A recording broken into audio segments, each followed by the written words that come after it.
పంతులు గారికి అధ్యక్షులకు కూడా ప్రత్యేకమైనటువంటి నమస్కారాలు తెలియజేస్తున్నాను. ఈ సమయంలో మరి ముఖ్యంగా పిల్లలు వాళ్ళ ప్రేమ కొలదే మరి ఈ ఫంక్షన్ చేయాలని తలపెట్టారు. కానీ మొహమాటంగా మాట్లాడుతున్నాను ఏమనుకోవద్దు, అనేక మంది సహకరించలేదు.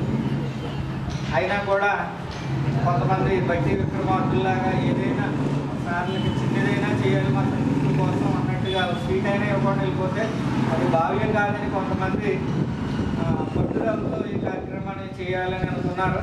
వాళ్ళు ఇచ్చేది జ్ఞాపకం చేసుకుంటున్నాం మేమైతే. ఎందుకంటే అది కొంచెం సహకరించలేదు. ఎంతోమంది ఫోన్లు చేసి ఒక 10 రోజుల నుంచి గ్యాదర్ చేయడానికి కూడా ట్రై చేయాలి, చేయలేదు. అయితే వాళ్ళని బట్టి మేమేమి బాధపడడం లేదు. కానీ మీరు చేస్తున్నటువంటి ఈ చిన్న కార్యక్రమానికి కూడా సంతోషిస్తూ మిమ్మల్ని అభినందిస్తూ ఉన్నాను. మరి ఈ సమయంలో మరి ఎగ్జామ్స్ అన్నీ అయిపోయినాయి. ఇటువంటి కార్యక్రమాలు ఎగ్జామ్స్ 1 నెల 2 నెలల ముందు చేసుకుంటేనే అందరూ ఏకీవించడానికి అవకాశం ఉంటుంది. కానీ ఇప్పటికే కాలాతీతం అయిపోయింది. అయినప్పటికీ కూడా ఈ కార్యక్రమాన్ని నిర్వర్తిస్తున్నటువంటి ఫిటర్ ఎలక్ట్రికల్ విద్యార్థులకి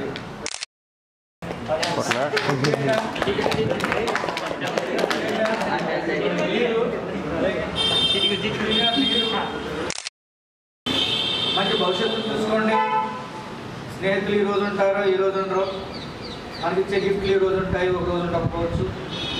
ఇవేమీ కాదు. కానీ మాస్టర్లు ఇచ్చేటువంటి దీవెనలు చాలా గొప్పవి, దేవుడిచ్చే దీవెనలు కూడా చాలా గొప్పవి. మీరందరూ కూడా రాబోయేటువంటి రోజులు మంచి విద్యుల భవిష్యత్తులు ఉండాలని ఆకాంక్షిస్తూ ఉన్నాను. మరి ఈ సమయంలో ముఖ్యంగా వేదికను అలంకరించినటువంటి